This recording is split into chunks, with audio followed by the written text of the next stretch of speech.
name is Priscilla Wakarera. I am the CEO and technical lead at RIA, Raise Soil Health Management Company, based out of Nairobi.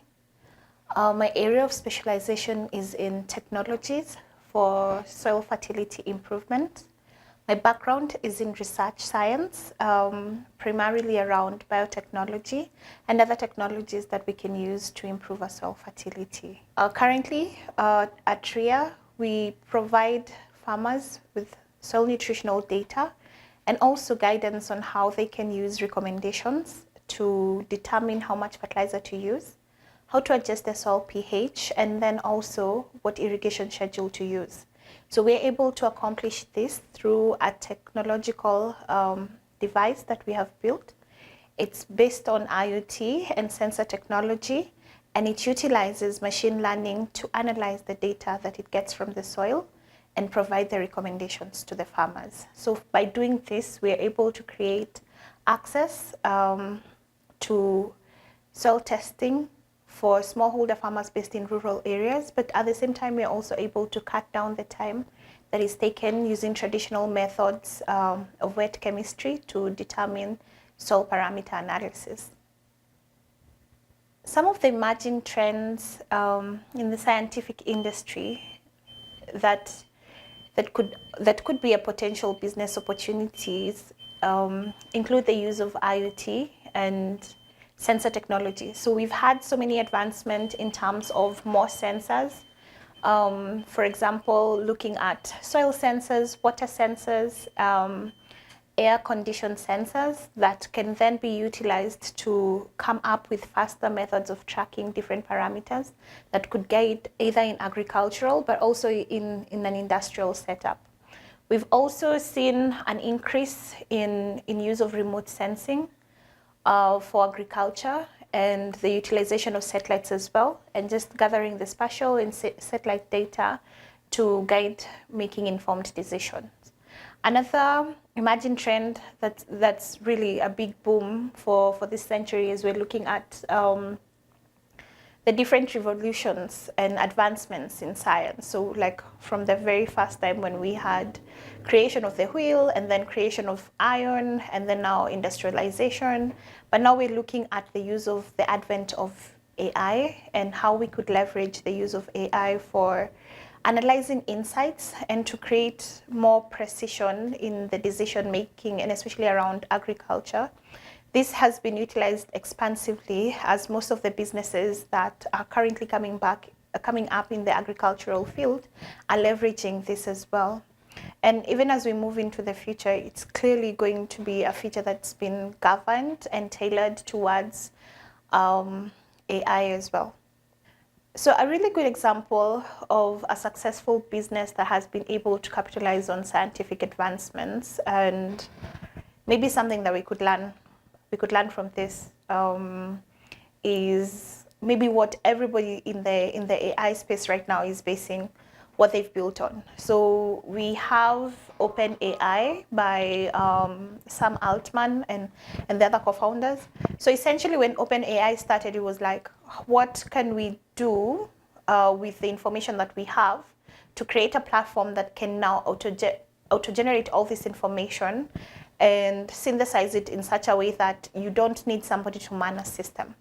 So in this way, we've seen so many other companies being able to build on their platform, for example, use of GPT-4 and integration of different prompts to guide making of some of the new AI technologies that other companies are building on. So in terms of a successful business, currently that's a really successful example. And then in terms of how it's going to grow. So recently, I think in the last week or so, we've also had introduction of a software as a software engineer software called Devin, and it's actually just based off the OpenAI system that had been developed, and then now you could make a software engineer out of a computer program instead of having somebody actually do the coding. But then when you now narrow down and bring this back home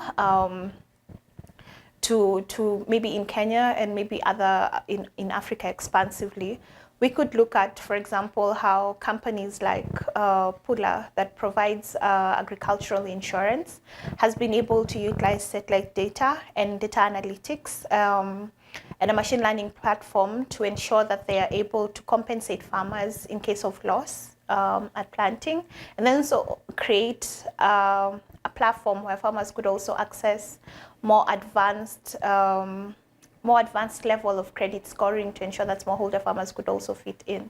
And then now drawing it even more closer to home with the work that we do at RIA, we've been able to just merge sensor technology, we've been able to utilize IoT, and then at the same time leverage machine learning and data analytics to create a platform that creates value from farmers.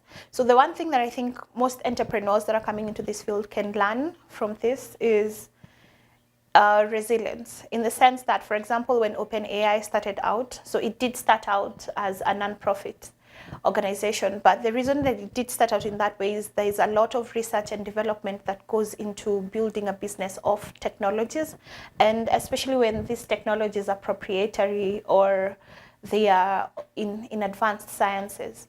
So when you have to invest a lot of time in research, but also resources to come up with maybe a fast prototype, take it to market, build on the feedback that you get from the market based on the technological aspects of a technology that you know, and then take it back to market. So as an entrepreneur, even as you're looking at capitalizing on a scientific advancement, you really have to make sure that this particular scientific advancement is timely, in the sense that when you're creating, so we call most of the scientific advancements MCIs. So an MCI is a market creating innovation. So with the innovation that you have to ensure that it can create a market for it to be a sustainable business. And the only way to take a market creating innovation into market and have it become a successful business is by building a business case around the innovation. So ensure that whatever innovation you're taking to market is something that people are actually willing to pay for, because it actually solves a problem that they have, in as much as it's a new technological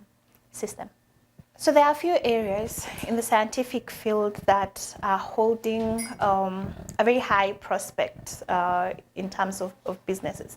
And I think I'd like to just focus on three. So the first one, and with a bit of bias, would be biotechnology. So the reason that biotechnology appears to be one of the areas in the scientific fields that has the highest possibility for business prospects is because it's a very wide scope.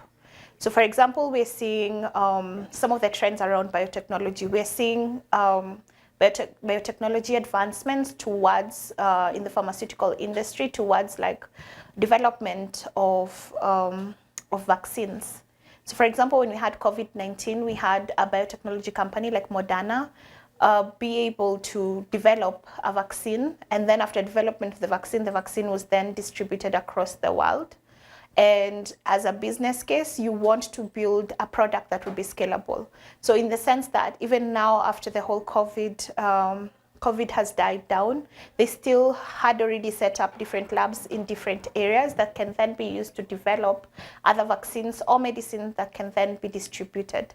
So this has included maybe technologies in biotechnology like mRNA, use of mRNA, and also through use of things like CRISPR to just make changes on the genes as well. And then also that's in the pharmaceutical industry. When you look at biotechnology and then you go back to the agricultural industry, we have more resistant varieties being developed in the lab. We also have higher yield production being developed in the lab. And interestingly, we've also had an increase in looking at soil conditioners and amendments that can then go into the soil, but that have been tweaked using biotechnology as well. So I feel like that could create a really promising business prospect in terms of product. So we've also had different proteins being made in the lab and enzymes that can then be distributed. And a very good business case for this, maybe from a long time, is how we moved from making insulin from the pancreas of pigs to now having it done in the way that it's done now in a more scalable lab and manufacturing setting. Another field that's like a very big boom that still falls in the scientific field is the use of AI and machine learning. So that is literally what the future will hold, because this can be integrated into any industry. So if you're in the construction industry, AI would help determine how to build better structures, how to design better structures without having to pay too much manpower at the same time. And then also the advancements that it's doing, it means, so there's been a conversation around, is it going to take jobs away from people that do coding? But what I feel is it just creates better opportunities for them to improve on their skills and develop what the next thing is. Because I think that the same question was posed for when the invention of calculators came in. So another field as well in the sciences that's picking up would be leveraging satellite data and remote sensing. So this is allowing analysis of fields at a larger scale. And then we're also realizing that creation of maps is guiding the systems better in the sense that if you're able to scan a larger area, you're able to plan for a larger area in a shorter amount of time than it would traditionally have taken. So I think these are some of the key areas that are looking like very promising business prospects in terms of building a business case around them. So the biggest challenge that most entrepreneurs face, and will possibly continue facing for the next few years when bringing scientific innovations to market, include lack of a framework for development. So for example, there's no linkage between the science being done in the lab and the person in an office that could turn this into a business. So there's no collaborative effort. And then there's also the case of not having open sourced research data that's available to people to leverage on. So that's another really key challenge. So for example, sometimes when we're having the largest challenge that was also highlighted in the conference that we recently held, happened to be a challenge that's affecting businesses that want to go into machine learning. And so essentially what machine learning is just algorithms that are built off data sets. So you collect a lot of data and then you analyze this data and then you build a model that can predict what the next thing would be based off the data that you'd gotten before. But now the challenge that we currently have is access to the data sets, because either one, they are not conclusive. Two, they're either distributed across a wide spectrum such that you're not able to identify who has what because there's no open source data platform. And this is even worse when you look at the Kenyan context and generally the African context in terms of sharing data. Another challenge is because we do not have the regulatory framework for scientific innovations, the government and other organizations that are stakeholders are not able to offer the support that's required because they do not know what the support that is required is. So if we could work around just creating some of the policies for this type of framework. So a good example would be when we started out, we required KEBS certification for our devices. But then when you do look at the Bureau of Standards and the devices they do certify, it didn't fall under any of the thresholds currently available for the Kenyan market. So how to overcome that? We are able to work with the Bureau of Standards to develop these specific standards. But the challenge is, if it's only one particular, if you're prototyping or if you're an early stage entrepreneur and you just came to market, you won't have the resources to then build on creation of standards. So there should be like an open sandbox that allows innovators to build products and then align with the Bureau of Standards to have them certified even as they're building. Another major challenge around bringing scientific innovations to market is the duration that's required for research and development. So the thing with science is there's no shortcut around it. So if you're building a product, there are various steps towards its development that may possibly take a longer time. So for example, you need to do research on the actual technology, and then after doing research on the actual technology, you then have to do research on the market for that technology and then align the scientific research with the feedback from the market. So that tends to take a longer time. So to overcome this, I think if we had open sourced data on some of the projects that are already done, it would cut time for people in business having to redo research that has already been conducted by a scientist, and then they moved on to something else. And then also something else that could help is just having more education out for most of for the users of this product. So for example, when you bring in new technologies, and especially I'll speak to agri-tech technologies, you get a bit of resistance from the farmers because they do not understand the science behind it. So a lot of education towards how technology can benefit them would really help to overcome some of these challenges. So for example, if you're looking to transition from a purely scientific career, so essentially, if you're a scientist in the sense that your background is in the sciences and you're passionate about something very specific in the sense that you've worked through a project or you have information that makes you think that this will change people's lives or this will change the planet, and you feel that the best person to actually put this to market would be you, then you really just need to make sure that you have really figured out what your ikigai is. So ikigai in the sense that what are you passionate about? Is this thing that you're really passionate about, are you very good at doing it? And then you have to also check, are people willing to pay you to do it? And then is it like in a professional setting? Can you do this for your whole life? And then also you need to think through the solution that you're solving for. Are you doing this particular solution because you're obsessed or fixated with that solution? Or are you doing this solution because the people you're providing the solution for actually need it and actually need it in the way that you're presenting it? So my advice is maybe to just have resilience and grit. The transition is usually very heavy. So when you're transitioning, you need a really good support system. So for example, when I came into entrepreneurship, coming from a scientific background, you have to realize what your strengths and weaknesses are. So I'm very technical in the sense that if you give me a problem, I think through a solution. But at the same time, you need somebody to help support you in communicating what it is that you're building. So for example, if you're very good at building a product, you need somebody who's good at selling the product. So you need to find people that you can work together with that are not specifically from the scientific field, that can all bring in the different expertise that you can all now utilize to advance the business in that way. But at the same time, the key thing that you really need to focus on is you need mentors, and you need really good mentors that believe in the vision that you're trying to build. So for example, if you're going to be like in agriculture, you need mentors in the scientific field that you just came from to make sure that you're working through the field in the right way. But you also need a mentor who has industry expertise in the sense that they've worked in agriculture, they know how the landscape is, and you also need a mentor who has, for example, worked in business before and can tell you this is how you do your balance sheets, this is how you manage people, and this is how you create structures and a hierarchy that can benefit your business in the way that it's growing.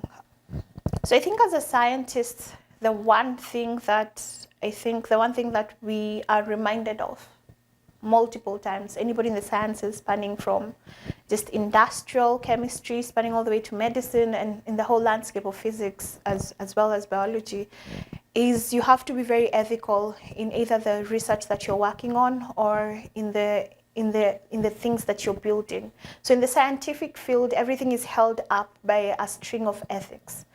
And some of the consideration you should make is when you're building something, is this something that will advance humanity in the sense that, is it for good?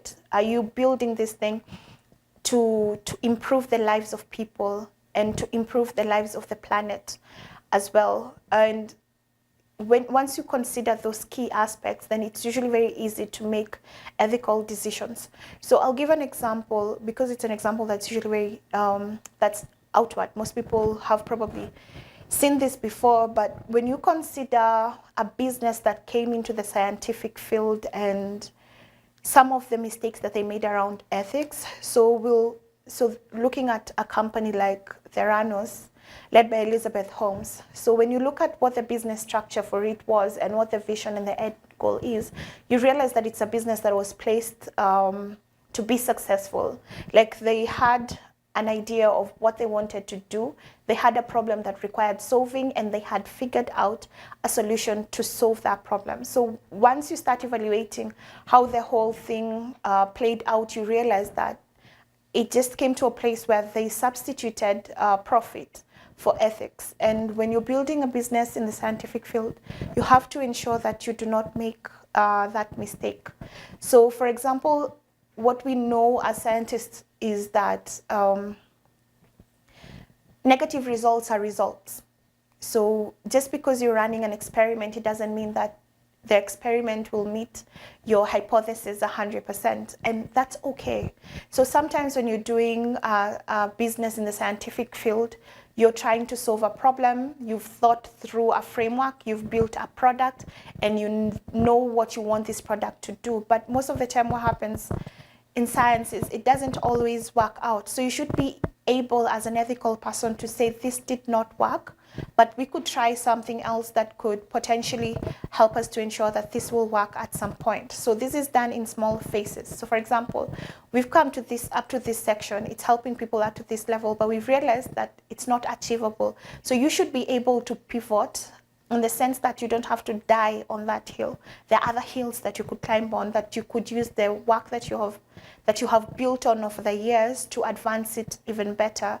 And a very clear example of what happens when you do not follow ethical standards when building a business in the scientific field is you realize that you come up with legal hurdles, like for example, the collapse of the Theranos, legal cases, and even ultimate arrest and imprisonment of some of the scientists that are working around it. And it's usually a very big shame when you have a scientist that had a solution and other people can see that the vision and the passion for it was there, but they compromised the ethics, either from an ego standpoint or even just to meet the metrics of other people that are pushing you towards a specific goal. So just be honest with yourself and stick to the ethical standards that we currently have in research, even when you're launching a business in the field as well. So we have a few notable examples of some scientific breakthroughs that initially faced skepticism that later became very successful businesses. And I like this particular one. So I'm going to use one that people can currently just look through and we have been able to watch the transition. So when the whole idea of utilizing AI came up, the challenge around it was mostly because everybody is afraid that AI will replace all our jobs.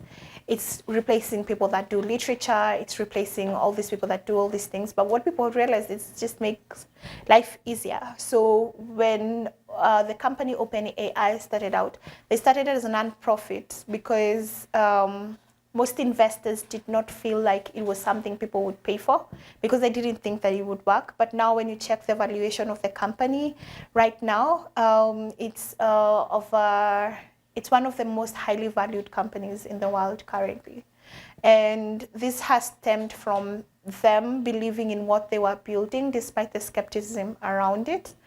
So another thing that still receives skepticism right now, but with time, I think as the world progresses, it's becoming more acceptable, has been the use of foods that are genetically modified, in the sense that once people have been able to see that the people that are partaking in these foods are also living in the same, are not facing any health issues, and they're living in the same lifespan as people that do not consume the non-GMO food, we've also had more investments going into that field. And we have companies that now specialize on strictly production of seeds that are genetically modified, and they're turning out to be very large businesses.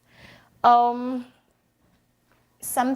business that has also just come up has also been I think most of any scientific breakthroughs that happen in the health sector tend to receive a lot of criticism. And this is usually based, like from a scientific point of view, it's based from the lack of data to back up what the vision is. And it's acceptable because as human beings, our confidence is built on observing patterns. So when something new comes into the market, the first reaction for us would be to reject it and then observe it over a long period of time before we can then get to a place of acceptance. So now that the world has become a global village, it's becoming easier for scientific breakthroughs to be more accepted. So for example, if a technology comes up in America, we in Nairobi can track the technology's growth in real time. So previously what would happen is a technology would come up in America, but because it wasn't as connected because of the internet, it would take a very long time before we received the technology. So by the time acceptance happens in Kenya, you find that people in America have been using it for 15 years and are 3-4 steps in advancements before we are. But the fact that now it's a global village, it's making it easier to avoid skepticism. And then also the fact that we have the internet and people have access to endless knowledge, they're able to self-research and avoid more skepticism. So to become a successful business when you're with a scientific breakthrough, I know most people are afraid of how skeptical the users of your product will be. I think you just need to prioritize educating them and then do pilots to show them the benefits. And then after doing the pilots, you just have the people buy into the vision of what you're building and make sure that it actually solves a problem for what they need done. Because if you miss out on some of these points, it just prolongs the period of skepticism and you may lose out on businesses don't have a very long time to survive without support from the people that they're building for. So in conclusion, when you think through creation of a business that is science-based, you have to make sure that as the person going into the field, you're very passionate about what you're doing. So science is very passion-fueled. So I don't think that we have scientists that went into science for the profits. The profits take a very long time before they actually come in. So you have to actually be dedicated in the sense that this is what you feel your personal conviction sets you up for. And then you also have to make sure that you're doing it for good, because science is very interesting in the sense that you can do good and then you can do bad, and they all are scientific inventions. So you have to choose to always build something that will profit people. So that has 3 Ps. So the 3 Ps are something that will create profit, that's something that benefits people, and then also something that benefits the planet. And if you're able to combine these 3, then that's literally the secret ingredient to building a science-based business. As an individual, you need to build on your determination and your grit and your resilience and your ability to take no's. So your ability to take no's from investors, from customers, from other stakeholders in the field, but then not just take the no, but take the no and ask why. So why is it a no? And if it's the reason why is something you can actually work on it, and then work towards improving that. And then as you move forward, you realize that you fail less. So you also have to be ready to fail.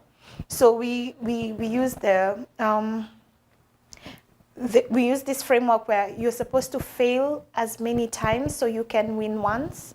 So because all the failures that you go through as an individual in the business field, they build on what you could have done better. So you keep improving yourself up to the place where people always talk about how something was an overnight success. Like we were able to have something like a light bulb, and people think that that's an overnight success, but nobody sees all the light bulbs that never actually produced, that actually never actually shone. Nobody ever sees that. Everybody sees the one that actually worked. So you have to believe in yourself enough to know that what you're working towards is something that will eventually be something that people see and think, oh my God, this is amazing. But after a while, nobody knows the resilience and the grit that you had to have in yourself.